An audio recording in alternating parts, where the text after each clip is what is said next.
जी नाज़रीन अस्सलाम वालेकुम। प्रोग्राम हेल्थ टॉक के साथ मैं हूं आपकी होस्ट सहर फातिमा। हेल्थ टॉक में नाज़रीन हम बात करते हैं हेल्थ इश्यूज़ के हवाले से और आज का हमारा मेन टॉपिक है डेंटल इश्यूज़ के हवाले से। इसी हवाले से बात करेंगे कि दांतों के क्या क्या मसाइल होते हैं, किन किन मसाइल का हमें सामना करना पड़ता है और इनका इलाज क्या क्या है। इस हवाले से बात करने के लिए हमारे साथ स्टूडियोज़ में मौजूद हैं कंसल्टेंट हैं dentist and oral surgeon doctor Saqib Kaleem. Sir आपको वेलकम करेंगे। अस्सलाम वालेकुम। कैसे हैं आप सर? अल्हम्दुलिल्लाह। सर दांतों के मसाइल बढ़ते जा रहे हैं, क्या कहेंगे? खैर सबसे पहले तो मैं आपको ये बात कहूँगा कि दांतों के मसले मसाइल बढ़ने की जो बुनियादी वजह है वो ये है कि हम लोगों ने इस चीज़ पे तवज्जो देना छोड़ दी है। अगर हम मिसाल के तौर पे किसी भी आप मतलब लोगों को, नॉर्मल लोगों को उठा लीजिए आप, तो हमारे यहाँ लोगों को ब्रशिंग की प्रॉपर टेक्निक्स नहीं मालूम होती। मैक्सिमम पेशेंट्स हमारे पास इस तरह के आते हैं जो ये बात बोलते हैं कि सर हम लोग तो बहुत अच्छी ब्रशिंग रखते हैं और रेगुलर बेसिस पे करते हैं, दिन में 2-2 दफ़ा करते हैं और कुछ लोग तो 3-3, 4-4 दफ़ा भी कर रहे होते हैं। अब 2 दफ़ा जो है वो मोर देन इनफ होता है, मगर ये कि लोग 3-3, 4-4 दफ़ा कर रहे होते हैं, मगर उसके बावजूद उनको डेंटल इश्यूज़ का सामना करना पड़ता है।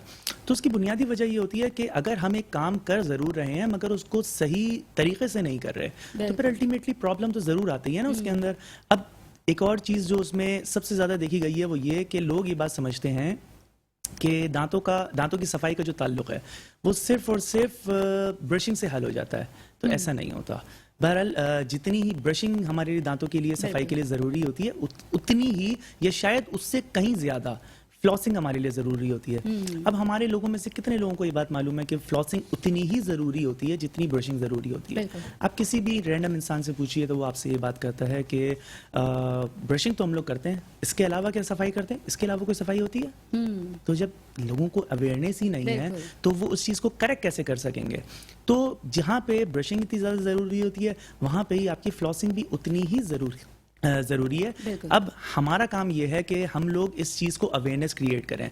तो इन शोज़ पे आने का मकसद भी यही होता है कि एक आम इंसान जो यूजुअली डॉक्टर्स के पास जाते हुए डरता है, क्योंकि हमारे यहाँ एक प्रॉब्लम ये भी है ना कि लोग सफाई का ख्याल भी नहीं रखते, तो लोग जो एक नॉर्मल इंसान है वो अक्सर डेंटल क्लिनिक्स जाने से भी डरता है। मतलब उन्होंने अपने माइंड में डेंटिस्ट्री को एक इस तरह से चीज़ बना ली है कि डेंटिस्ट के पास जाएंगे तो हम वहाँ से मल्टीपल बीमारियाँ लेकर आ रहे होंगे, और अगर बीमारियाँ ना भी लेकर आ रहे हों तो कम से कम अगर हम डेंटिस्ट के पास जाएं तो हमारी तकलीफ का सामना ज़रूरत से ज़्यादा होता है। तो ये हम में से ही कुछ ऐसे लोग जिनको प्रॉपर तरीके से काम करना नहीं आता, या फिर कोई ऐसे लोग जो ऑलरेडी क्वालिफाइड डॉक्टर्स ही नहीं हैं, तो उनकी बुनियाद पे होता ये है कि वो सबके सभी एक ही रॉ में आके प्रॉब्लम में आते हैं। अच्छा सर, मैं ये आपसे पूछना चाहूंगी, जैसे आपने ब्रशिंग का इस वक्त कहा है, तो ब्रशिंग का कोई खास तरीका होता है, किस तरीके से ब्रश करना चाहिए? जी बिल्कुल, ब्रशिंग का बिल्कुल ख़ास तरीका होता है। अब हम सामने से बिल्कुल जब स्ट्रेट और ये सारी चीज़ें कर रहे होते हैं, इससे मसला हल नहीं होता ब्रशिंग का। ब्रशिंग का एक पैटर्न आता है जिसको बेस्ट मेथड कहते हैं। ये सबसे बेहतर, बेस्ट नहीं, बेस्ट BASS बेस्ट मेथड। तो ये जो बेस्ट मेथड होते हैं सबसे ब्रशिंग का बेहतरीन तरीका जाना जाता है। और काफ़ी थोड़ा सा हमारे यहाँ लोगों के दिमाग में एक ये बात भी है कि हम लोग ब्रशिंग जो है वो अगर मिसाल के तौर पर सिंपल तरीके से भी करते हैं तो हो जाए मसला हमारा हल, तो ऐसा नहीं होता। और 1-2 मिनट में ब्रशिंग नहीं होती, कम से कम आपको 4 से 5 मिनट तक ब्रशिंग आपने अपनी बिल्कुल फर्स्ट क्लास रखनी होती है। अब इस मेथड में जो बेस्ट मेथड है, इसमें आप क्या करते हैं कि 45 डिग्री के एंगल पर रख के ब्रशिंग दांतों के ऊपर कर रहे होते हैं। अब ये प्रोग्राम में ये चीज़, क्योंकि उसके लिए आपके पास एक डेंटल मॉडल भी होना चाहिए उसको डेमोन्स्ट्रेट करने के लिए, तो प्रोग्राम में हम बेहतर से बेहतर तरीके से तो नहीं बता सकते। अलबत्ता मैंने ब्रशिंग प्रॉपर टेक्निक पे कुछ वीडियोस वगैरह भी बनाई हैं, मेरे यूट्यूब चैनल है डॉक्टर साकिब कलीम के नाम से, तो उस पर मैंने वो पूरी डिटेल में वीडियोज़ बनाई हैं ताकि हम लोगों को डेमोन्स्ट्रेट कर सके, क्योंकि हर बंदे को हम समझ लें कि 7-8 मिनट लगा के पूरा प्रॉपर ब्रशिंग टेक्निक नहीं समझा सकते। तो इस वजह से वो वीडियो बहुत सारे लोगों के काम आ जाती है और अल्टीमेटली लोग उससे समझ लें फ़ायदा ले लेते हैं। सही। अच्छा सर, मैं आपसे ये भी पूछना चाहूंगी कि दांतों की सफाई ही ज़रूरी होती है, यकीनन ज़रूरी होती है, तो बीमारियां इसी से होती हैं अगर हम दांतों की सफाई नहीं करते हैं, या इसमें खाने का भी अमल दखल होता है? जैसे जंक फूड का आजकल बहुत ज़्यादा यूज़ हो रहा है, तो ये बताइएगा। अच्छा देखिए, खाने का मैं आपसे एक सवाल करता हूँ, अब आप मुझे एक बात का जवाब दीजिएगा कि मिसाल के तौर पे कोई भी खाना हो, हम कितना हाइजेनिक से हाइजेनिक खाना खा लीजिए, ठीक है, मगर अगर मिसाल के तौर पे वो हाइजेनिक खाना, फ़र्ज़ कीजिए मैं इस रूम में किसी भी जगह पे एक जगह पे हाइजेनिक खाना रख देता हूँ और उसके बाद फिर मैं उम्मीद करूँ कि एक दिन बाद वो बड़ा ज़बरदस्त होगा, खाना बिल्कुल फ्रेश है, मगर 24 घंटे के बाद, 48 घंटे बाद, 48 घंटे बाद भी वो इतना फ्रेश तो नहीं रहेगा। अलबत्ता अगर मैं उसको एक हफ्ते बाद आके देखूं तो क्या वो खाना उतना ही फ्रेश होगा जितना फ्रेश मैंने मतलब जब फ्रेशली कंज्यूम किया था तब था? तो डेफिनेटली नहीं होता। तो जब भी हम लोग खाना खाते हैं तो अगर वो हमारे दांतों के दरमियान में जाके फंस जाए या फिर हम उसको प्रॉपर तरीके से एलिमिनेट ना कर सकें तो उसकी बुनियाद पे होता यह है कि वो गुजरते हुए वक्त के साथ साथ वो खाना आहिस्ता आहिस्ता वहां पे सड़ने लग जाता है। अब एक हफ्ते तक अगर आपका दांतों में खाना फंसा हुआ है तो आप कभी भी किसी सूरत नहीं सोच सकते वो खाना अच्छी चीज होगा। ठीक है, वो अल्टीमेटली अब था, वो जिस टाइम आपने कंज्यूम किया बहुत अच्छा था, मगर अब वो अच्छा नहीं है। और अब जब वो अच्छा नहीं है तो फिर आपको लाजमी सी बात है कि वो आने वाले वक्तों में जब वो चीज़ ख़राब हो गई है तो वो आपको डेफिनेटली इतना फ़ायदेमंद आपके लिए साबित नहीं हो सकता और फिर वो 10,000 बीमारियां कॉज करता है। हाँ, रही बात जो आपने जंक फूड की बात की कि जंक फूड डेफिनेटली हमारे लिए अच्छा नहीं होता और सिर्फ हमारे दांतों के लिए नहीं, आप ओवरऑल स्टेटस को देख लीजिए। आप हमारे ओवरऑल जो बॉडी स्टेटस है, बॉडी हेल्थ स्टेटस है, तो उस बॉडी हेल्थ स्टेटस में आपका किसी भी सूरत जंक फूड जो है वो अच्छा साबित नहीं होता। चले कहीं ना कहीं अगर मैं बोलता हूँ 2 मिनट के लिए, वैसे ऐसा होता नहीं है, मगर मैं बोलूँ कि आपके दांतों के लिए बड़ा अच्छा भी है तो फिर दांतों से होता वो आपके पेट में ही जाएगा ना, तो पेट में जाके क्या वो बहुत अच्छी चीजें पैदा करता है? बिल्कुल। अब कोलेस्ट्रॉल लेवल उसमें इतना हाई और क्या कहते हैं अपना जो डिफरेंट न्यूट्रिशनल डेफिशिएंसीज हैं आपकी, वो उसको कवर अप थोड़ी करेगा किसी भी सूरत। अलबत्ता आपको और मजीद कोलेस्ट्रॉल बढ़ा के आपका फैट बढ़ाएगा, फैट बढ़ा के आपको मोटापे में आप आएंगे। मोटापा तो खैर बहुत सारी बीमारियों की जड़ माना जाता है। ठीक है, मैक्सिमम बीमारियां ऐसी होती हैं जो मोटापे की वजह से हम लोग गेन कर रहे होते हैं और हमें इस चीज का अंदाजा भी नहीं होता। तो सबसे बेस्ट चीज क्या होती है कि आप किसी भी चीज को एक प्रॉपर प्रोपोर्शन में इस्तेमाल कीजिए। देखिए, जंक फूड, बहुत सारे लोग ये बात बोलते हैं जंक फूड टोटली इस्तेमाल नहीं करना चाहिए।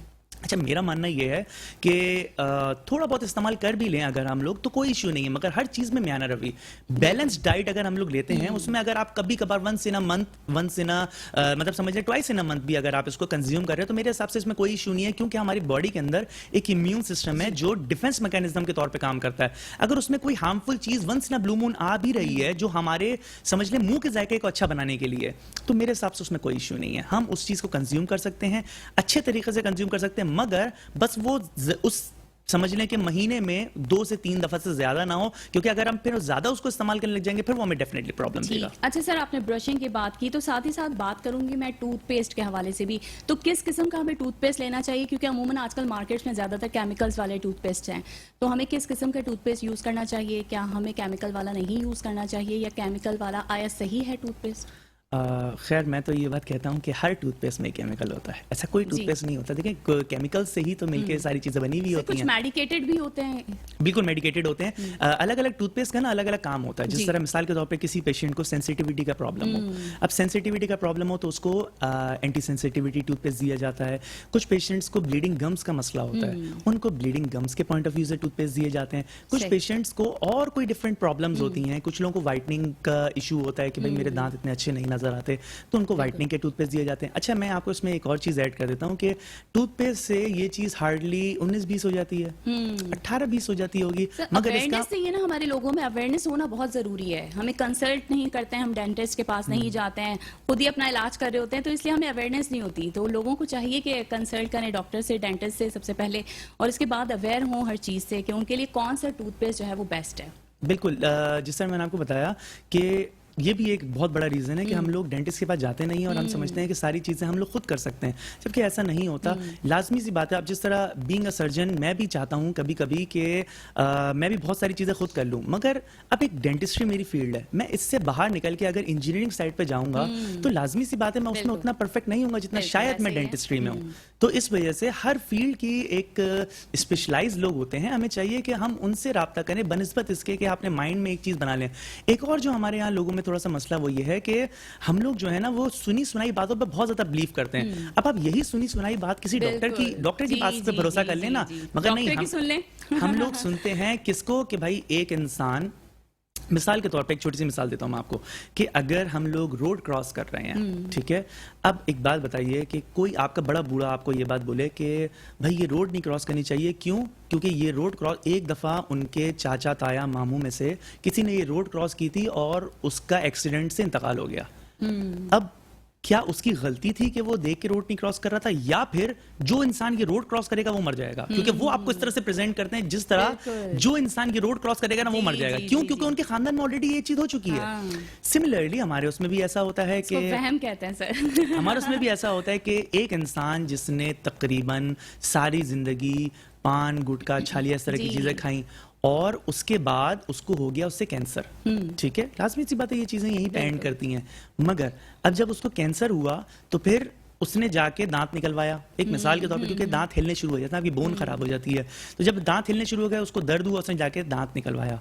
अब जब उसने दांत निकलवाया उसके 4-5 महीने बाद कैंसर तो था ही, उसको ऑलरेडी वो इंतकाल पा गया। अब अगर वो इंतकाल पा गया तो आपके हिसाब से क्या उसका रीजन हो सकता है? क्या वो दांत निकलवाने की वजह से इंतकाल पाया, या वो जो इतने सालों से वो जो चीज कंज्यूम कर रहा था, जो उसके लिए, जो वो खुद जानता था कि ये चीज मेरी सेहत के लिए अच्छी नहीं है, या उसकी वजह से उसको कैंसर हुआ।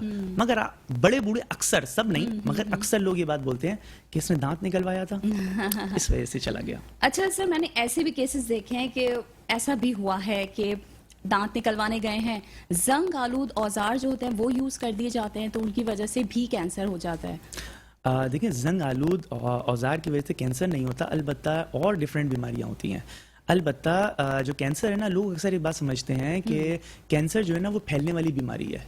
कैंसर फैलने वाली बीमारी नहीं है, कैंसर किसी सूरत फैलती नहीं है, ठीक है। कैंसर इंसान को खुद होता है, ठीक है। अच्छा, डिफरेंट रीजंस होते हैं, जिस तरह आपने एक बात बताई। अब मिसाल के तौर पे एक रीजन जो इसका पॉसिबिलिटीज बनती है ना, करीब करीब जो पॉसिबिलिटी बनती है वो ये होती है कि मिसाल के तौर पे जंग आलूद इंस्ट्रूमेंट से आपने दांत निकाल दिया, अब उस जगह पे हो गया इन्फेक्शन, ठीक है, जो उसने दांत निकलवाया हो। अच्छा, इन्फेक्शन जब हुआ तो वो जरूरत से ज्यादा जब इन्फेक्शन लास्ट कर जाता है ना, फर्ज कीजिए कि उसने 2 महीने तक उसका जख्म ही सही नहीं हो रहा, रेगुलर बेसिस पे है, क्योंकि 3-4 दिन बाद जख्म सही हो जाता है दांत निकालने के बाद।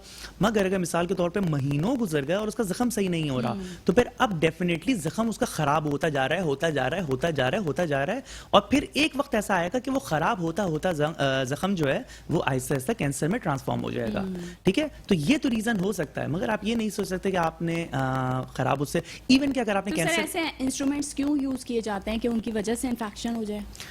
ये तो हर इंसान की अपनी एक वो होती है कि being a dentist, being a surgeon, हम लोग तो कभी भी ये काम नहीं करते, मगर लोग जो हैं, बहुत सारे इस तरह के लोग भी हैं जो इस तरह की चीज़ें करते हैं, और फिर वो उन्होंने अपनी खबर में जाना है, हमने अपनी खबर में जाना है, तो हम डेफिनेटली इस चीज़ का अपनी ज़ात से तो ख्याल रख सकते हैं, मगर पूरे कराची को हम लोग सिर्फ और सिर्फ इस बुनियाद पे तो सही नहीं कर सकते ना कि यार मैं सही हूँ तो सामने वाला भी सही हो। ये तो बिल्कुल वही वाली मिसाल है कि आप शेर से एक्सपेक्ट कर रहे हैं, क्योंकि मैं शेर नहीं खाता तो मैं शेर के सामने जाऊंगा वही मुझे ना खाए। तो जरूरी नहीं है कि अगर आप खुद अच्छे हो तो सभी आपको अच्छे मिलें। इसका मैं पेशेंट को बोलता हूं कि इसका सबसे आसान हल ये होता है कि आप उस डॉक्टर के पास जाइए जिस पे आपको ट्रस्ट है और जिस पर आपको पता है कि यार ये इंसान एक क्वालिफाइड डॉक्टर ही है, ठीक है। उस बंदे के पास आप जाइए और जहां पे आपको सफाई सुथराई का निजाम बहुत अच्छा नजर आता हो। ये नहीं है कि आप चंद पैसे बचा तो लेते हो आप ऑन द स्पॉट कि यार चलो यार ये बंदा इतने सस्ते में काम कर रहा है, भारी तादाद में पैसे खर्च हो जाते हैं। बिल्कुल, बाद में सेहत पे ज्यादा पैसे लग जाते हैं। ठीक है। अच्छा, मैं ये पूछना चाहूंगी कि आप जैसे कि सर्जन हैं, तो कॉमन डेंटल प्रॉब्लम्स क्या होती हैं जिनके साथ पेशेंट्स आपके पास आते हैं? देखिए, सबसे मेन प्रॉब्लम जो होती है ना हमारे यहाँ पाकिस्तान में, बाहर दुनिया जहाँ में तो खैर बहुत सारी प्रॉब्लम्स होती हैं जिसको लोग स्लोली एंड ग्रेजुअली ट्रीट कर लेते हैं, मगर हमारे पाकिस्तान में जो एक सबसे कॉमन भी अगर कह लें और शायद एक वाहिद ही कह लें, वो ये है कि दर्द। जब तक पेशेंट दर्द में नहीं आता तब तक वो पेशेंट यूजुअली उसकी कोशिश ये होती है कि मैं इसको किसी तरह डिले कर दूं। अब ये डिले करना पेशेंट के लिए ही नुकसानदेह साबित होता है, हमारे लिए थोड़ी नुकसानदेह साबित होता। एक छोटी सी अगर हम मिसाल को लेकर चलें तो होता इस तरह से है कि जब भी कभी हमारे दांत में कोई भी गंदगी आती है तो हम उसको अगर ऑन द स्पॉट उस गंदगी को खुद साफ कर लें तो कभी भी हमें डेंटिस्ट का सामना ही ना करना पड़े, मगर हम लोग ऐसा नहीं करते। सर, दर्द की वजह भी बताइएगा, दर्द की वजह क्या होती है? दर्द वो भी बताता हूँ मैं आपको। तो अब मिसाल के तौर पे हम लोग कभी भी ऐसा नहीं करते, हम लोग क्या करते हैं कि हम लोग उसको गंदगी को छोड़ देते हैं वहीं पे। अच्छा, फर्ज कीजिए इंसान है, गलती का पैकर है, गलती करता है इंसान, तो फिर अगर मिसाल के तौर पे वो गलती हो भी जाए तो फिर अगला स्टेप हमारा क्या होता है कि भाई वो उस गलती की बुनियाद पे गंदगी बनती है। अब वो गंदगी ऐसी हो जाती है कि हम उसको खुद ब्रशिंग से क्लियर नहीं कर सकते, फ्लॉसिंग से क्लियर नहीं कर सकते। तो जब इस कंडीशन पे हम लोग आ गए तो फिर अल्टीमेटली हमें क्या करना है कि हमने जाके डेंटिस्ट के पास एक दफा सफाई करवा लेनी है। मगर हम ये काम भी नहीं करवाते। क्यों? क्योंकि हमें प्रॉब्लम नहीं कर रहा होता वो। प्रॉब्लम नहीं है। अच्छा, अब मिसाल के तौर पे गुजरते हुए वक्त के साथ साथ वो जो गंदगी जो इतनी हार्ड हुई हुई है वो आहिस्ता आहिस्ता कैविटी की फॉर्म इख्तियार कर लेती है। अब जब वो कैविटी की फॉर्म एक दफ़ा इख्तियार कर लेती है तो फिर हमारे पास ऑप्शन क्या होता है कि हम लोग उस कैविटी को और मजीद इग्नोर कर देते हैं। क्यों? क्योंकि वो कैविटी हमें दर्द नहीं कर रही होती, सिर्फ दांतों में लगी हुई होती है। that's it। गुजरते हुए वक्त के साथ साथ वो कैविटी इतनी ज्यादा एक्सीड कर जाती है कि अब वो दांत के अंदर दांत की नर्व सप्लाई होती है, जो दांत की नसें होती हैं। तो जब भी कभी वो कैविटी आपकी दांत की नसों को छू लेती है, अब वो कैविटी आपको दर्द करना शुरू करती है।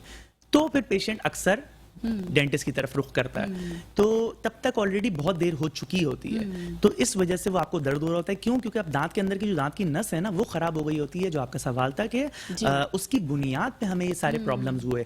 अब अल्टीमेटली जब भी कभी आपको इस तरह दांत का दर्द हुआ और आपको इस मसले से आपने सामना करना पड़ा, तो फिर आप डेंटिस्ट के पास आते हैं। और ये एक तरह से समझ लास्ट स्टेज नहीं कही जाती, मगर एक सेकंड लास्ट स्टेज होती है। तो यहाँ पे भी अगर आप मसला हल करवा लें तो आपका दांत रूट कैनाल से इन सारी चीज़ों से बच सकता है। मगर उनमें से कुछ ऐसे लोग भी होते हैं जो उस चीज़ को भी मेडिसिन मतलब लेके उस चीज़ को इग्नोर कर रहे होते हैं। और फिर एक वैसा वक्त आता है जिसको आप लास्ट स्टेज कहते हो, ये वो वक्त होता है जिसमें आपका दांत सेव ही नहीं हो सकता। इसको हर सूरत अब आपने निकलवाना है। फिर निकलवाने के बाद आप जब दूसरा दांत लगवाते हो तो वो आपको कॉस्टली भी काफ़ी पड़ता है, और कॉस्टली पड़ने के साथ साथ आप ये चीज़ देखिए कि बहुत एक्सपेंसिव दांत भी आते हैं दुनिया जहाँ में, सिर्फ पाकिस्तान में नहीं, पाकिस्तान स्टिल सस्ता है, मगर दुनिया जहाँ की भी अगर हम बात करें तो इतने लाखों रुपए का ट्रीटमेंट होता है, ठीक है। मगर उसके बाद भी जो चीज़ आपको मिलती है वो आपकी नेचुरल चीज़ से अच्छी कभी भी नहीं हो सकती। सबसे अच्छी वो चीज़ है जो अल्लाह ताला ने आपको दे दी, जो गॉड गिफ्टेड है, वो सबसे अच्छी चीज़ है। उससे बेहतर इंसान एक 1% भी नहीं बना सकता। अच्छा सर, अगर दांतों के इलाज की बात की जाए तो कौन से ऐसे टेस्ट हैं जो करवाने चाहिए? एक्सरेज वगैरह होते हैं दांतों के, तो क्या इलाज किस तरह इसका किया जाना चाहिए? देखिए, एक्सरे के साथ साथ हमें क्लिनिकल भी इन्वेस्टिगेशन ज़रूरी होती है कि हम देख के बताते हैं कि क्या क्या प्रॉब्लम है, क्योंकि एक ही प्रॉब्लम के मल्टीपल रीजंस होते हैं। हम उन रीजंस को दूर करते हैं, हम बीमारी को दूर नहीं कर सकते। देखिए, डॉक्टर जो है ना वो कोई नाउज़ुबिल्लाह खुदा नहीं होता, अलबत्ता वो एक फैसिलिटेटर होता है। फैसिलिटेटर मतलब ये है कि वो आपको मदद फरमाता है, ठीक है, आपको उस मसले से निकलने के लिए मदद फरमाता है। देखिए, दीन में मशवरे का बहुत अच्छा हुक्म है ना कि आप मशवरे से काम कीजिए कोई भी। इसी तरह देखिए, डॉक्टर भी आपको एक मशवरा दे देता है, और क्योंकि वो उस फील्ड में आपसे ज्यादा बेहतर नॉलेज रखता है, वो आपको उस फील्ड में उससे ज्यादा बेहतर गाइड कर देता है, ठीक है। और थोड़ी बहुत अपनी क्लिनिकल एक्सपीरियंस की बुनियाद पे आपके मसले को हल करने की कोशिश करता है, मगर वो कभी भी हीलिंग जनरेट नहीं करवा सकता। हीलिंग हमेशा अल्लाह ताला की तरफ से होती है। अब एक छोटी सी इसकी मिसाल ये है कि अगर हम डेंटिस्ट्री से हटके भी बात करें तो अब आप ये देखें, हाथ पे कभी कट लग जाए, डॉक्टर क्या करता है? डॉक्टर सिर्फ और सिर्फ वक्ती तौर पे उस जगह पे सूचरिंग कर देता है, जिसको आप स्टिचेस कहते हैं। आप स्टिचेस करवा के आ जाते हैं। स्टिचिंग तो हमारी कपड़ों पे भी होती है, वही सुई है, वही धागा है, ठीक है। मगर आप ये चीज देखिए कि 1 साल बाद भी अगर आप उस कपड़े के धागे को खोल देंगी ना, तो वो दो पार्ट जिसको आपने धागे से जोड़ा हुआ था, आप 1 साल बाद भी उसको खोलेंगी, वो 2 हिस्सों में डिवाइड हो जाएगा। क्यों? क्योंकि उस धागे ने उसको जोड़ा हुआ था। जबकि आप जब यही काम जब आप 1 हफ्ते बाद भी अगर आपकी स्किन कहीं से कट जाए, डॉक्टर आपके उस जगह पे स्टिचिंग कर दे, आप 1 हफ्ते बाद उस धागे को खोल दें, चीज 2 हिस्सों में डिवाइड नहीं होगी। क्यों? क्योंकि अंडरनीथ हीलिंग हो चुकी होगी उस जगह की। तो बेसिकली हम क्या करते हैं, हम सिर्फ मदद करते हैं उस हीलिंग को प्रमोट करवाने के लिए, जबकि बॉडी में हीलिंग इटसेल्फ होती है। तो दांतों में भी सारी सेम चीजें ही हैं कि दांतों में भी जो हीलिंग होती है ना, हम क्या करते हैं, उस कीड़े की वजह से जितनी चीजें खराब हो गई होती हैं, हम उन खराब चीजों को वक्ती तौर पर सही कर देते हैं, मगर हीलिंग इटसेल्फ जनरेट होती है। और हीलिंग अब तक जनरेट इस वजह से नहीं हो रही होती क्योंकि वो कॉज, अंडरलाइन जो कॉज था वो स्टिल वहीं पे था। हमने जब उस कॉज को एलिमिनेट कर दिया, हीलिंग खुद ब खुद ऑटोमेटिकली होने लग जाती है। तो इस तरह से हमारे उसमें सारी चीजें हो रही होती हैं। ठीक है, अगर दांतों में कीड़ा लग जाए तो इसका इलाज क्या होता है? क्या कैपिंग करवाना या फिलिंग करवाना, उससे ये कीड़ा मतलब रुक जाता है? ये इलाज इसका बहुत ज्यादा जरूरी होता है कैपिंग करवाने की? देखिए, डिपेंड करता है कि कीड़े की एक्सटेंट क्या है। मतलब ये कि दांत की एक स्ट्रक्चर होता है, दांत का निकलवाना ही मुनासिब रहता है? दांत को निकलवाना तो हमारी सबसे लास्ट प्रायोरिटी होती है, क्योंकि जिस तरह मैंने आपको बताया कि ये चीज़ इतनी कीमती होती है और इसकी कीमत का अंदाज़ा उन लोगों को होता है जो लोग ऑलरेडी इस चीज़ को खो चुके होते हैं। एक छोटी सी मैं आपको मिसाल देता हूँ, पर्सनल लाइफ एग्जाम्पल है। मतलब इस तरह से था कि कुछ टाइम पहले तक मेरी ये आईसाइट बिल्कुल फर्स्ट क्लास थी, 6/6 थी। फिर कुछ अपनी ही गलतियाँ थी कि रात में सोते वक्त मोबाइल इस्तेमाल कर लिया अंधेरे में, ठीक है। ये सबसे मेन प्रॉब्लम थी, और यंग जनरेशन थी, हमें भी अंदाज़ा नहीं था और हम इस चीज़ को फॉर ग्रांटेड लेते थे। उसके बाद हुआ ये कि गुजरते हुए वक्त के साथ साथ आईसाइट थोड़ी सी वीक हो गई। अभी मेरी कोई बहुत ज़्यादा वीक नहीं है, मगर ये कि थोड़ी सी वीक हो गई, और उसकी बुनियाद पे फिर लगा मेरे चश्मा। अब इस चश्मा लगने की बुनियाद पे मुझे ये चीज़ पता चली कि ये आंखें कितनी बड़ी नेमत थी जो कि अब हमसे छिन गई। सही। क्यों? क्योंकि अब यहाँ पे जरा सी बारिश हो, जरा सी बूंदाबांदी हो, अब ये चश्मा साफ करो, ठीक है। कहीं पे जाओ तो ये चश्मा कैरी करके साथ घूमो, ठीक है। इस चश्मे के बगैर दुनिया बिल्कुल ब्लर है, ख्वाब साफ नजर आते हैं सर। ख्वाब भी अब तो साफ नजर नहीं आते। तो बहरहाल बताने वाली बात सिर्फ और सिर्फ ये है कि इंसान की इन नेमतों का अंदाजा तब होता है जब ये नेमतें आपसे छिन जाती हैं। तो ये आप उन लोगों से पता कीजिए जिनके दांत होते नहीं है ना, उनसे ये नेमतों का पता करें। तो दांत को निकलवाना कभी भी हमारी फर्स्ट प्रायोरिटी नहीं होती, बिल्कुल आखिरी ऑप्शन होता है। जब हम देख लेते हैं ना हर चीज इस पे काम नहीं कर सकती, फिर हम निकलवाते हैं। तो सबसे पहले दांत को बचाने के लिए अगर कैविटी लगी हुई है, अगर वो बिल्कुल सुपरफिशियल स्टेज पे है, आप उसकी कैविटी को क्लीन करके उसकी फिलिंग कर सकते हैं। अगर वो सुपरफिशियल स्टेज पे नहीं है, थोड़े से डीप स्टेज पे है, तो दांत की नर्व को इन्वॉल्व कर लेती है। आप उस जमाने में रूट कैनाल करवा सकते हैं, रूट कैनाल के बाद आप कैप करवाइए, उसी से मसला हल हो जाएगा। मगर किसी भी तरह नेचुरल दांत को सेव करें। ठीक है। इन लास्ट मतलब दांतों की सफाई बेहद ज़रूरी है। अगर हम फर्स्ट स्टेज से ही दांतों की सफाई कर लें तो फिर हमें ये तमाम मसाइल का सामना नहीं करना पड़े। नाज़रीन, गुफ्तगू का सिलसिला ऐसे ही जारी रहेगा। हाजिर होते हैं एक ब्रेक के बाद। देखते रहिए हेल्थ टॉक। जी नाज़रीन, वेलकम बैक करेंगे एक बार फिर से प्रोग्राम हेल्थ टॉक में। यहाँ हमारे साथ मौजूद हैं consultant dentist and oral surgeon हैं डॉक्टर साकिब कलीम, जिनका ताल्लुक है ईसा लेबॉर्ट्री से। इनसे बात कर रहे हैं हम दांतों के मसाइल के हवाले से, उनके इलाज के हवाले से। सर, मैं आपकी जानिब एक बार फिर से आना चाहूँगी और अभी मैं बात करना चाहूँगी जो आजकल माउथ कैंसर्स बहुत ज़्यादा फैल रहे हैं, तो इसकी क्या वजूहात हैं और ये क्यों इतने ज़्यादा हो रहे हैं? देखिए, माउथ कैंसर्स जो है ना ज़्यादातर जो ताल्लुक़ रखते हैं वो रखते हैं आपके टोबैको यूजेज से। जितना ज़्यादा टोबैको आप कंज्यूम करेंगे तो उतनी ज़्यादा प्रोबेबल चांसेस आपके बढ़ जाते हैं कि आप किसी भी मतलब कैंसर पे ही एंड करें। अब कैंसर की भी बहुत सारी स्टेजेस होती हैं और इनिशियल लेवल पे तो ये चीज़ें ट्रीटेबल होती हैं, मगर जब ये आगे की कंडीशंस होती हैं, आगे की स्टेजेस होती हैं, तो उन सारी चीज़ों पे ये चीज़ें फिर बचने के काबिल अक्सर नहीं होती।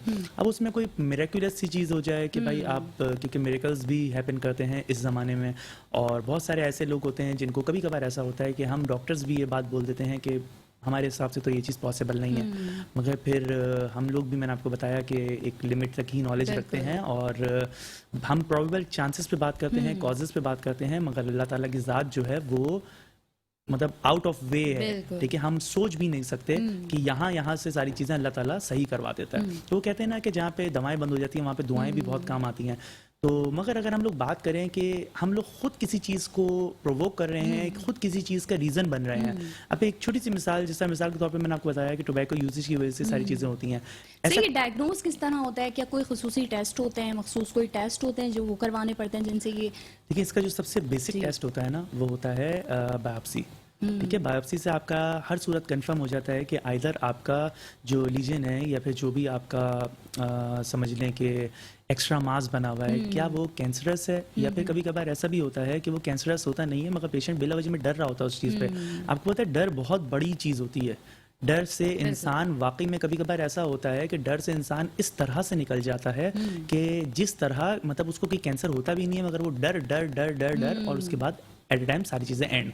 तो बताने वाली बात यह है कि आपको जब तक एक बारे में पता ही नहीं होगा कि यार आपको प्रॉब्लम क्या है, तब तक आप उस चीज़ के बारे में किस तरह से वो हो सकते हैं, मतलब फॉर श्योर हो सकते हैं कि यार यहाँ पे मुझे इस चीज़ को इस्तेमाल करना चाहिए, नहीं करना चाहिए, या फिर मुझे ये बीमारी है भी या नहीं। तो जो कैंसर का डायग्नोस्टिक टेस्ट होता है वो होता है बायोप्सी। अच्छा, इसके अलावा हमें इसकी एक्सटेंट कितना है, फैला हुआ कितना है बॉडी में, उसके लिए हमें सीटी स्कैन्स वगैरह भी करवाने पड़ते हैं, ये चीज़ देखने के लिए कहाँ तक गया हुआ है। तो बहरहाल बताने वाली बात सिर्फ और सिर्फ इतनी सी है कि हमारे यहाँ बहुत सारे लोग क्या करते हैं कि बायोप्सी से सिर्फ और सिर्फ इस वजह से भाग रहे होते हैं क्योंकि अगर कहीं ना कहीं बायोप्सी में उनको ये बात कंफर्म हो गई कि ये कैंसर है, तो वो बोलते हैं कि भाई कल का मरता हुआ बंदा आज ही मर जाए। मगर लोगों ने कैंसर को एक माइंड में अपने ये बनाया हुआ है कि कैंसर हो गया अब मर जाएगा। नहीं, ऐसा नहीं होता। कैंसर इनिशियल स्टेज पे ट्रीटेबल होता है, मगर आप इनिशियल स्टेज पे डॉक्टर के पास जाएं तो आप डर के मारे डॉक्टर के पास नहीं जा रहे कि डॉक्टर ने अगर बता दिया कि भाई वाकई कैंसर है तो फिर क्या होगा, क्या होगा, ये सारी चीज़ आप डॉक्टर पे छोड़ दें ना। इनिशियल बेसिस पे कैंसर ट्रीटेबल होता है। अब जैसे मैंने थोड़ी देर पहले आपको बताया था कि सर यकीनन इसका इलाज भी बहुत महंगा है, लोग इसलिए भी डॉक्टर्स के पास जाते हुए डरते हैं और अब भले वो अपने ऊपर गुजार लेते हैं जो होना होता है, मगर ये कि इलाज काफ़ी महंगा होता है कैंसर का। तो क्या समझते हैं हुकूमती सतह पर भी इसका इलाज मुफ्त होना चाहिए कैंसर का? मुफ्त होना चाहिए नहीं, मुफ्त है सर, मगर वो हमारे लोगों को नॉलेज नहीं है ना, तो इस बारे में भी अवेयर करना चाहिए हमें। मुख्तलिफ मेडिकल कैंप्स लगाने चाहिए ताकि लोग इससे ज़्यादा से ज़्यादा अवेयर हों। देखें, इस चीज़ की मिसाल तो मैं बिल्कुल इस तरह से देता हूँ कि हमेशा कुआं जो है ना वो पानी के मतलब प्यासे के पास नहीं आता, प्यासा कुएं के पास जाता है। ठीक है, अब मिसाल के तौर पे भाई आपको कोई प्रॉब्लम है तो आप जाइए ना। अब मिसाल के तौर पे भाई मैं अगर इतना अफोर्ड नहीं कर सकता कि मैं प्राइवेट किसी चीज़ को दिखवाऊं, ठीक है, हम में से बहुत सारे ऐसे लोग हैं जो नहीं अफोर्ड कर सकते, ठीक है, कि भाई हम लोग प्राइवेट ये सारी चीज़ें करें। खास तौर पे जो आपका लोअर या मिडिल क्लास तबका होता है ये इतना अफोर्ड नहीं कर पाता कि यार वो प्राइवेट हॉस्पिटल्स में इस तरह के इतने लॉन्ग जो ड्यूरेशंस के आपके ट्रीटमेंट है ना वो करवा सकें। तो इसमें कोई बुराई नहीं है कि आप गवर्नमेंट सेटअप्स में जाइए। ये यहाँ पे कराची में समझ लें कि आपका सिविल हॉस्पिटल है जो डाउ के अंडर आता है, ठीक है, ओझा कैंपस है डाउ का, जिना है, बासी शहीद हॉस्पिटल है, और भी कुछ ऐसे नर्सरीज वगैरह हैं जो सिंध गवर्नमेंट हॉस्पिटल के अंडर बनी हुई है जहाँ पे इस तरह के ट्रीटमेंट्स होते हैं। ठीक है, आप इन हॉस्पिटल्स में जाइए। ऐसा तो नहीं है कि ये हॉस्पिटल्स आपको क्या कहते हैं अपने ट्रीटमेंट के लिए मना कर देते हैं, तो आप डायरेक्ट मतलब इतने ऊंचे हॉस्पिटल्स की तरफ देख ही रहे हैं कि प्राइवेट हॉस्पिटल्स की तरफ देख ही क्यों रहे हैं। अब मैं ये बात सोचूं कि यार चूंकि मैं आगा खान अफोर्ड नहीं कर सकता तो फिर मैं अपना ट्रीटमेंट ही नहीं करवाऊंगा, तो ये तो बेवकूफ़ी है ना। हमें चाहिए कि हम लोग गवर्नमेंट के सेटअप्स में ही जाएं और उसके बाद वहीं पे जाके अपना ट्रीटमेंट ले लें, क्योंकि सबसे पहली प्रायोरिटी हमारी अपनी सेहत है। ठीक है, सेहत है तो सब कुछ है। मैं लाखों रुपए भी कमा रहा हूँ, करोड़ों रुपए भी कमा रहा हूँ, और अगर वो मेरी सेहत में ही क्या कहते हैं अपना जा रहे हैं तो मैं किसी काम का नहीं हूँ, मतलब मैं कुछ भी नहीं कमा रहा। मैं मुझसे बेहतर फिर वो एक इंसान है जो 15-20 हज़ार रुपए कमा रहा है, तंदुरुस्ती 1000 नेमत है। ये रीजन है। ठीक है, अच्छा, डायग्नोज हो गया है कि माउथ कैंसर है, उसके बाद इलाज पर अगर आए तो इलाज किस तरह से इसका किया जाता है, किस तरह शुरू होता है, कौन सी ऐसी ट्रीटमेंट्स हैं जो करनी चाहिए? रेडी जी नाजरीन, एक बार फिर से आपको वेलकम बैक करेंगे। हमारे स्टूडियोज में इस वक्त मौजूद हैं consultant dentist and oral surgeon doctor Saqib Kaleem. इनका ताल्लुक ईसा लेबॉर्ट्री से है। इनसे बात कर रहे थे हम माउथ कैंसर्स के हवाले से, और अब मजीद भी इस पर गुफ्तगू करेंगे। सर, मैं आपकी जानिब एक बार फिर से आना चाहूँगी। माउथ कैंसर्स की हम बात कर रहे थे। अच्छा, अमूमन हमने ये देखा है कि जो तंबाकू या पान वगैरह खाते हैं तो माउथ कैंसर जब होते हैं तो उनका मुँह बंद हो जाता है, मुँह खुलता नहीं है, लॉक हो जाता है। तो इसकी क्या वजूहात हैं और ऐसा क्यों होता है? अच्छा, इस चीज़ को जो कहते हैं वो कहते हैं ओरल सबम्यूकस फाइब्रोसिस। ठीक है, तो जो OSF होता है ना, इसका जो बुनियादी रीज़न ये होता है कि हम लोग पान गुटखा और इस तरह की चीज़ें खा रहे होते हैं जो लॉन्ग टर्म में जाके हमारे मसल्स को स्टिफ कर देता है। मुंह के अंदर गाल के वो मसल्स जो बहुत समझते हैं कि रिलैक्स पोजीशन में होते हैं वो इंतहाई स्टिफ हो जाते हैं, इंतहाई सख्त हो जाते हैं, और यही वजह होती है कि आपका मुंह खुल बंद करने में प्रॉब्लम कर रहा होता है रेगुलर बेसिस पे। तो हमारा काम क्या होता है कि अच्छा, जब एक दफ़ा ओरल सबम्यूकस फाइब्रोसिस हो जाता है तो फिर इसका मल्टीपल इसके ट्रीटमेंट्स होते हैं, सिर्फ एक ट्रीटमेंट नहीं होता। तो हम लोग देखते हैं कि उसका एक्सटेंड क्या है, उसका कितना ज़्यादा वो चीज़ बढ़ी हुई है। अगर मिसाल के तौर पे वो लिमिटेड है तो फिर हम क्या करते हैं कि छोटी छोटी एक्सरसाइजेस बता देते हैं कि आप ये सारी चीज़ें कर लीजिए, तो ये है कि आपकी माउथ ओपनिंग थोड़ी सी बेहतर हो जाएगी। अच्छा, एक और बता देता हूँ, माउथ ओपनिंग की सिर्फ और सिर्फ ये एक वाहिद रीज़न नहीं होता। अक्सर ऐसा होता है कि जो आपकी अकल दाढ़ें होती है ना वो टेढ़ी निकल रही होती हैं। जब भी कभी अकल दाढ़ आपकी टेढ़ी आ रही होती है आपके मुंह में, तो उसकी वजह से होता क्या है कि वो आपके गाल के वो मसल्स जो आपका मुंह खुल बंद करवाने में मदद करते हैं उसको ट्रॉमा कर रहे होते हैं, मतलब उसको काट रहे होते हैं बेसिकली। तो जब वो कट रहा होता है, वापस जोड़ रहा होता है, फिर कट रहा होता है, फिर वापस जोड़ रहा होता है, तो फिर उसकी वजह से प्रॉब्लम ये आता है कि आपका मुंह आहिस्ता आहिस्ता थोड़ा सा कम हो जाता है। तो ऐसे सिनेरियो में अकल दाढ़ें भी अपना बहुत बड़ा रोल अदा करती हैं। तो हम पहली फुर्सत में पेशेंट को इन्फॉर्म करते हैं कि आपकी अकल दाढ़ें ये प्रॉब्लम कर रही हैं, कंटिन्यूसली आपको ट्रॉमा कर रही हैं, और आने वाले वक्तों में भी आपको मजीद प्रॉब्लम करती ही रहेंगी। तो इसको as soon as possible extract करवा लें आप। तो एक तो ये रीज़न हो गया। दूसरा, अगर यही रीज़न आपका लिमिटेड माउथ ओपनिंग का ही, अगर ये रीज़न आपका पान गुटखा छालिया की वजह से हो रहा है, टोबैको कंज्यूम करने की वजह से हो रहा है, तो फिर इसके जैसा मैंने आपको बताया कि मल्टीपल रीज़न मतलब मल्टीपल ट्रीटमेंट मोडेलिटीज़ होती हैं हमारे पास। उसमें सबसे बेसिक तो ये होता है कि हम एक्सरसाइजेस करवाएं। स्टिक एक्सरसाइजेस होती हैं, वो आपके मुंह में मैक्सिमम रखवा के हम लोग कोशिश करते हैं कि ज़्यादा से ज़्यादा मुंह खुले। मगर जब आप स्टिक एक्सरसाइजेस छोड़ते हैं, अक्सर ये भी चीज़ देखने में आई है क्योंकि रिसेंट रिसर्चेज हैं कि जब आप स्टिक एक्सरसाइजेस छोड़ते हैं तो सम वॉट वो वापस पुरानी स्टेज पे ही आ जाता है। सेकंड जो ऑप्शन होता है वो कुछ ऐसे इंजेक्शंस वगैरह होते हैं जिसकी बुनियाद पे हम उस चीज़ को क्लियर कर रहे होते हैं। वो आपके गाल में लगते हैं और उसका एक कोर्स होता है, वो आप कंप्लीट करते हैं तो सारी चीज़ें बहुत बेहतर हो जाती हैं। जो थर्ड ऑप्शन और थोड़ा सा डिपेंडेबल ऑप्शन माना जाता है, मगर उसके साथ उसके रिस्क फैक्टर्स भी मौजूद हैं, वो ये है कि आप सर्जिकल तरीके से उस जगह का, जिस तरह मिसाल के तौर पर अगर मैं बात करूं इस गाल का, तो फिर गाल के मसल्स को आपको वहां से पूरा हटाना पड़ता है, उसको कट करना होता है। कट करने के बाद आप उस जगह पे कोई बॉडी के डिफरेंट पार्ट्स में से लेके कोई दूसरा टिश्यू, जो आपके समझ डिफरेंट मसल समझ लें आसान जबान में, तो बॉडी के किसी और पार्ट से वो मसल्स लेके आपको उस जगह पे हम रख के उसको क्या कहते हैं अपना बंद कर देते हैं। अब वो जो डिफरेंट पार्ट से हम मसल ले रहे होते हैं वो बिल्कुल फर्स्ट क्लास होता है। तो इस तरह से इस सर्जरी से हम ये सारी चीज़ें अचीव कर लेते हैं। मगर इसके रिस्क फैक्टर्स क्या है कि एक तो सबसे पहली बात ये है कि जीए में जाना। अब जीए मतलब जनरल एनेस्थीसिया, बेहोशी। तो बेहोशी में जाने के अपने एक प्रॉब्लम्स होते हैं। फिर दूसरी चीज़ ये है कि आपकी सिर्फ एक सिंगल जगह ऑपरेट नहीं हो रही होती, आपकी 2 जगहें कम से कम ऑपरेट हो रही होती है। मिसाल के तौर पे एक वो पार्ट जहाँ पे आपने ऑपरेशन करना है, दूसरा वो पार्ट जहाँ से आपने उस मतलब मसल लेने के लिए जिस जगह को आप वो करेंगे। फर्स्ट है कि अगर मैं कहूँ कि आप बेली मसल से आप ये सारी चीज़ें कर रहे हैं या थाई मसल से आप ये सारी चीज़ें ले रहे हैं, तो जहाँ कहीं से भी आप वो टिश्यूज ले रहे हैं, आप उस पार्ट को अलग डैमेज करते हैं, तो वो भी अपनी अलग हीलिंग मांग रहा होता है। तो मतलब दो जगहों को बेसिकली हमें जख्मी करना पड़ता है।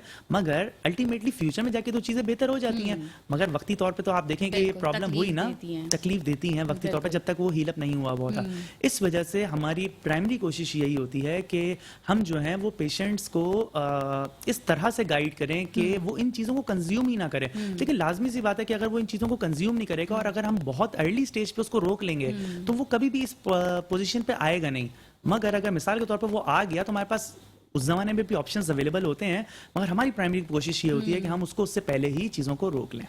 अच्छा, अक्ल दाढ़ की आप बात कर रहे थे, तो अक्ल दाढ़ अमूमन बहुत ज़्यादा तकलीफ से और दर्द से निकलती है, तो इसकी कोई एज लिमिट भी होती है? क्योंकि मेरी अभी अक्ल दाढ़ निकल रही है और मुझे बड़ा पेन होता है। अकल दाढ़ को ना बेसिकली अकल दाढ़ कहा ही इसी वजह से जाता है, इसका कोई ये प्रॉपर साइंटिफिक नेम नहीं है अकल दाढ़। अकल दाढ़ को अकल दाढ़ कहा ही इसी वजह से जाता है क्योंकि ये थोड़ी सी क्योंकि ये उस जमाने में निकलती है जब समवट हमारे मुल्क में कंसीडर किया जाता है, ये हमारे मुल्क में नहीं, जनरलाइज दुनिया जहां में एक चीज़ कंसीडर की जाती है कि 18 साल में एक इंसान बालिग हो जाता है। बालिग होने का मतलब ये कि थोड़ी बहुत शऊर आ जाता है, अकल आ जाती है। तो अकल दाढ़ की भी वही एज होती है, इसी वजह से उसको अकल दाढ़ कहते हैं। यूजुअली इसका जो साइंटिफिक नेम है वो है थर्ड मोलर। जैसा हमारा एक फर्स्ट मोलर होता है जो सबसे पहली दाढ़ होती है, फिर सेकंड मोलर होता है, दूसरी दाढ़ होती है, जो दोनों खाने चबाने के बहुत काम आते हैं। फिर एक थर्ड मोलर होता है, ठीक है, जो आता है तकरीबन 18 या 19 साल की एज से लेके यूजुअली 25 साल तक। तो यानी कि जो इसका नाम विजडम टूथ है वो हमने खुद ही रखा हुआ है। हाँ, वो उसको कहते हैं ना कि प्यार से कहते हैं, प्यार से कहते हैं, तो बस हम उसको प्यार से कहते हैं, हालांकि वो हम पे बिल्कुल भी प्यार नहीं दिखाता, ठीक है, क्योंकि जब वो आता है ना तो फिर हम जो है ना हाथ तक के मुंह पे बैठे हुए होते हैं। तो इस वजह से पेनफुल जरूर होता है। क्यों? क्योंकि लाजमी सी बात है जिस जगह से वो आ रहा होता है उस जगह से थोड़ा सा ट्रॉमा करके आता है। मतलब मिसाल के तौर पर अपनी जगह बना रहा होता है, वो जगह बनाता है तो थमवट हड्डी को भी थोड़ा सा डिस्टर्ब कर रहा होता है, हमारे मसूड़ों को थोड़ा बहुत डिस्टर्ब कर रहा होता है, और जिस चीज़ को भी टीयर करे वो वहां से काटे तो फिर डेफिनेटली पेन तो होता है। तो इस वजह से अगर वो मिसाल के तौर पे सीधा आ रहा है तो कोई मसला नहीं है, थोड़ा सा पेन बर्दाश्त कर लेते हैं, हमारी ही बेहतरी है। मगर अगर इन केस वो सीधा नहीं आ रहा तो उसको ऑन द स्पॉट एक्सट्रैक्ट करवा देना चाहिए सर्जिकल वे में, ताकि हम फ्यूचर में किसी भी किस्म के मसले से बच जाएं। क्योंकि अब मिसाल के तौर पर निकलने में प्रॉब्लम कर रहा है, जब ये निकलेगा टेढ़ा तो जब एक दफा फर्ज करें पूरा निकल भी गया, आपने काफी टाइम तक उसका दर्द बर्दाश्त कर लिया और वो फिर फ्यूचर में निकल भी गया पूरा, अब अल्टीमेटली कुछ टाइम बाद आप उसको फिर निकलवा रही होंगी। तो फिर जब आपने इतना दर्द बर्दाश्त करके उसको निकलवाया बाद में, तो यही सारी चीजें आप जब पहली दफा तो इसमें कट भी लगता है, कट लगा के वो इजीली बाहर आ जाता है? ये ज्यादातर सामने के दांतों में होता है, वो जो कट लगता है ना उसको कहते हैं पेरिकोरोनाइटिस। ठीक है, पेरिकोरोनाइटिस एक ऐसी कंडीशन होती है जिसमें दांत के ऊपर ना एक गम्स का एक पार्ट आया हुआ होता है, जब आप चबा रहे होते हैं ना तो वो आपके खाने में आ रहा होता है। लाजमी सी बात है, अपना गम्स चबाएंगे तो पेन तो डेफिनेटली होगा। तो इस वजह से हम क्या करते हैं, उस ऊपर वाले पार्ट को हटा देते हैं वहां से, जिसकी बुनियाद पे आपकी वो जगह क्लियर हो जाती है और फिर जब आप दांत मिलाते हैं तो इस तरह का कोई मसला नहीं होता।